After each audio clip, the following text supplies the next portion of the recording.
Assalamualaikum warahmatullahi wabarakatuh. Perkenalkan, nama saya Nur Siti Kamaria Jibu, NIM 4424227. Di sini saya akan membacakan materi tentang teknologi proses. Adapun pokok pembahasan, yang pertama ada pengertian teknologi proses, yang kedua identifikasi satuan proses dan operasi pada kimia industri, yang ketiga proses mengubah ukuran bahan padat, yang keempat proses pencampuran bahan, kelima penyulingan, yang keenam ekstraksi, yang ketujuh filtrasi, 8 sublimasi, 9 evaporasi, dan 10 penukar panas. Adapun materi pertama yaitu pengertian teknologi proses.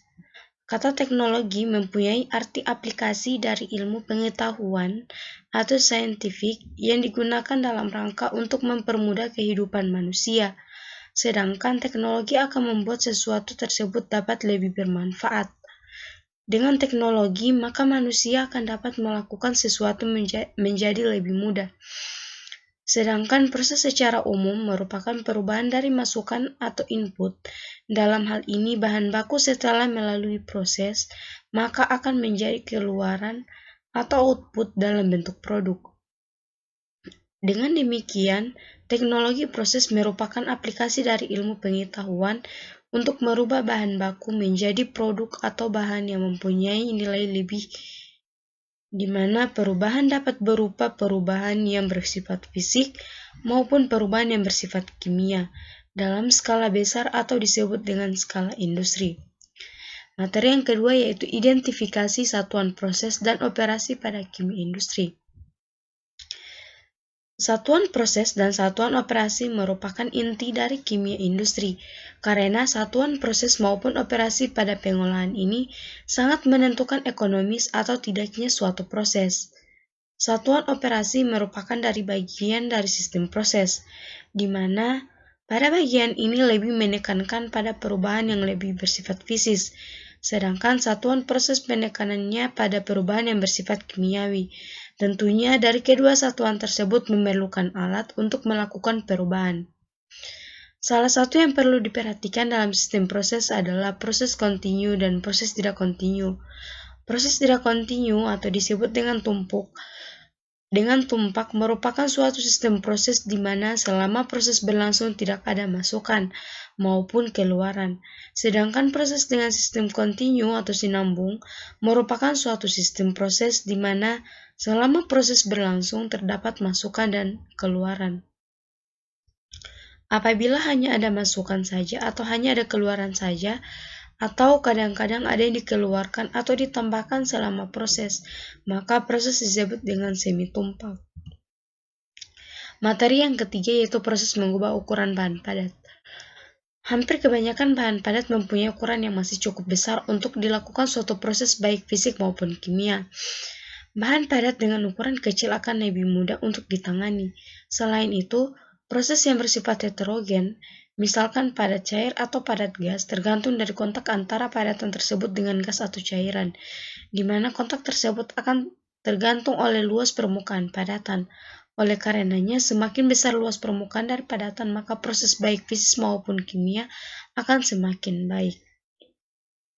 Untuk memperbesar luas permukaan dari padatan, maka bahan padat tersebut perlu diubah ukurannya menjadi lebih kecil. Secara umum digunakan kata penghancuran dan penggerusan untuk mengubah partikel padat dari ukuran besar menjadi kecil.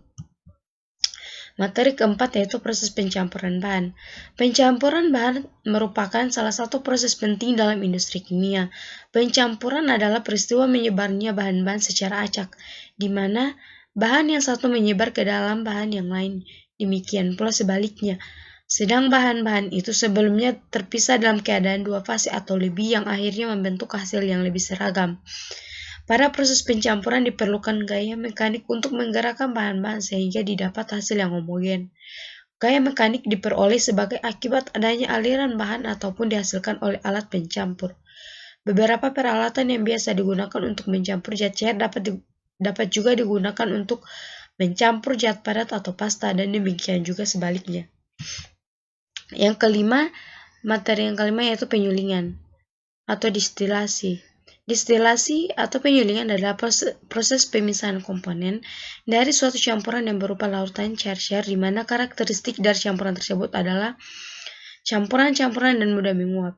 Selain itu, komponen-komponen tersebut mempunyai perbedaan tekanan uap dan hasil dari pemisahannya menjadi komponen-komponen atau kelompok-kelompok komponen.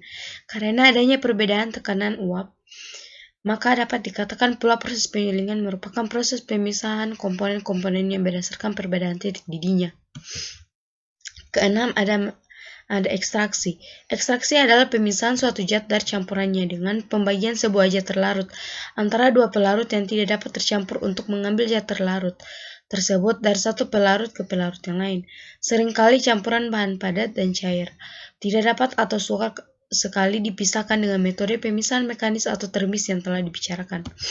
Materi yang ketujuh yaitu filtrasi, di mana filtrasi ini adalah pembersihan partikel padat dari suatu fluida dengan melewatkannya pada medium penyaringan atau spektrum, di mana zat padat ini itu tertahan. Pada industri, filtrasi ini meliputi ragam operasi mulai dari penyaringan sederhana hingga pemisahan yang kompleks. Fluida yang difiltrasi dapat berupa cairan atau gas. Aliran yang lolos dari saringan mungkin saja cairan, padatan, atau keduanya. Suatu saat justru limbah padatnya lah yang harus dipisahkan dari limbah cair sebelum dibuang. Seringkali umpan dimodifikasi melalui beberapa pengolahan awal untuk meningkatkan laju filtrasi, misal dengan pemanasan, kristalisasi, atau memasang peralatan tambahan pada penyaring seperti selulosa atau tanah diatomai. Oleh karena varietasnya dari material yang harus disaring beragam dari kondisi proses yang berbeda, banyak jenis penyaring telah dikembangkan. Materi yang kedelapan ada sublimasi. Sublimasi adalah peristiwa penguapan secara langsung padatan kristalin ke dalam fasa uap. Contoh klasik sublimasi adalah penguapan kamfer atau kapur barus. Sublimasi dapat digunakan sebagai metode pemurnian padatan kristalin. Beberapa senyawa kimia dapat menyublim pada temperatur dan tekanan kamar, namun banyak yang baru dapat menyublim apabila tekanan diturunkan. Untuk mendapatkan bahan murni, fasa uap bahan tersublim didinginkan secara perlahan sehingga terbentuk kristal. Kesembilan, ada evaporasi. Operasi evaporasi atau penguapan pada dasarnya merupakan operasi pendidikan khusus, di mana terjadi peristiwa perpindahan panas dalam cairan mendidih. Tujuan operasi evaporasi adalah untuk memperoleh larutan pekat dalam larutan encer dengan jalan pendidihan dan penguapan. Yang dimaksud dengan larutan adalah terdiri dari zat terlarut yang tidak mudah menguap dan pelarut yang mudah menguap. Pelarutnya dalam kebanyakan hal adalah air, tetapi dapat juga cairan lain. Yang ke-10 ada penukar panas. Penukar panas dalam industri kimia populer dengan istilah bahasa Inggrisnya heat exchanger atau HE adalah suatu alat yang memungkinkan perpindahan panas dan biasa berfungsi sebagai pemanas maupun sebagai pendingin. Biasanya, medium pemanas dipakai uap lewat panas dan air bisa sebagai air pendingin. Penukar panas dirancang sebisa mungkin agar perpindahan panas antar fluida dapat berlangsung secara efisien. Pertukaran panas terjadi karena adanya kontak, baik antara fluida terdapat dinding yang memisahkannya maupun keduanya bercampur langsung begitu saja.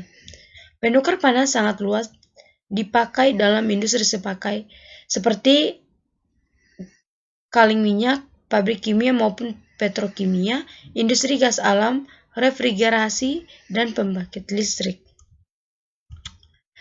Baik, itulah materi tentang teknologi proses. Jika ada kesalahan mohon dimaafkan. Wabillahi taufiq wal hidayah. Wassalamualaikum warahmatullahi wabarakatuh.